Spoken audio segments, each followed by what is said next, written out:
আমরা জানি যে বর্তমান সরকার যে সরকার গঠন করেছে খুব বেশি দিন হয়নি, কিন্তু আমরা ইতিমধ্যে দেখতে পেয়েছি যে ভোটের আঙুলে যে ভোটের যে দাগ, সেই দাগ মোছার আগেই কিন্তু সরকার তার কিছু কিছু বেশ কিছু প্রতিশ্রুতি বাস্তবায়ন শুরু করে দিয়েছে। তারই অংশ হিসেবে এই খাল পুনঃখননের আজকে উদ্বোধনের অনুষ্ঠানটি হতে যাচ্ছে, কার্যক্রম হতে যাচ্ছে।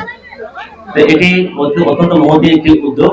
পটুয়াখালী উপকূলীয় জেলা, এটি পানি পরিবেষ্টিত, খাল বিল নদী নালা পরিবেষ্টিত একটি জেলা।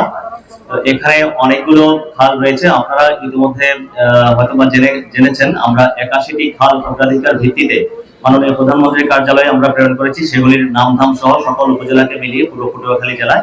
এটি হচ্ছে পানি উন্নয়ন বোর্ড, তারপর এলজিইডির মাধ্যমেও হবে কিছু খাল খনন, এবং ত্রাণ মন্ত্রণালয়ের মাধ্যমে কিছু খাল খনন হবে। সেগুলো আমরা প্রতি উপজেলায় 2টা করে আমরা সরকারের কাছে অগ্রাধিকার ভিত্তিতে তালিকা প্রেরণ করেছি। তো এটি মাত্র শুভ সূচনা এবং এটি একটি চলমান প্রক্রিয়া, এটি চলতে থাকবে। এই খাল পুনঃখননের যে বিষয়টি, এটি মাননীয় প্রধানমন্ত্রীর একটি দূরদর্শী চিন্তা ভাবনার ফসল বলে আমার কাছে মনে হয় এবং আমরা মনে করি।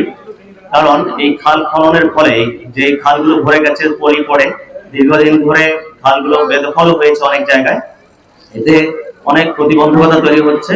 এই খাল পুনঃখননের ফলে শুকনো মৌসুমে যে খালগুলো জলাধার হিসেবে কাজ করবে, এখানে যে কৃষি প্রবণ এলাকা, এখানে কৃষি উৎপাদনে এটি ভূমিকা রাখবে, কৃষকদের উপকারে আসবে। বর্ষা মৌসুমে জলাবদ্ধতা যেটি আছে সেটি নিরসনে এই খালগুলো সহায়তা করবে, এবং এই খালগুলো যে জীব বৈচিত্র্যের যে আধার সেটি হিসেবে এটি কাজ করবে। মাছ, যে দেশীয় প্রজাতির যে মাছগুলো হারিয়ে টারিয়ে গেছে, সেই মাছগুলোকে ফিরিয়ে আনতে এই খালগুলো সহায়তা করবে, ভূমিকা রাখবে।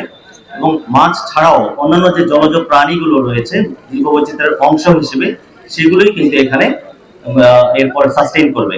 তো আমি আর কথা বাড়াতে চাচ্ছি না। রোজা রমজানের দিন দুপুরবেলা আমি মাননীয় প্রতিমন্ত্রী মহোদয়কে, তিনি ঢাকা থেকে এটির উদ্দেশ্যে এসেছেন এটি অংশ হতে, তার প্রতি কৃতজ্ঞতা জানাচ্ছি এবং তাকে ধন্যবাদ জানাচ্ছি, এবং এখানে যারা রয়েছেন তাদের সকলকে আমি ধন্যবাদ জানাচ্ছি। এবং আজকের এই অনুষ্ঠানের এবং ম্যানুয়াল পদ্ধতিতে এই খাল খনন যেটি হতে যাচ্ছে সেটির আমি সাফল্য কামনা করছি। ম্যানুয়াল পদ্ধতিতে হওয়ার আরেকটি বিষয় রয়েছে, এটিও মাননীয় প্রধানমন্ত্রীর একটা দূরদর্শী চিন্তা ভাবনার একটা প্রতিফলন। সেটি হচ্ছে যে শুধুমাত্র খাল খনন করাটাই যে করার জন্য করা সেটি নয়, এটিতে যেন জনসম্পৃক্ততা থাকে, কৃষক যেন সেটিকে ওন করেন, এবং যারা নিম্ন আয়ের মানুষজন রয়েছেন তাদের একটা লামসাম একটা আয়েরও যেন উৎস হয়, এই কর্মসংস্থান যেন হয়, এটিও একটা এটার পেছনে একটা উদ্দেশ্য ঘটে।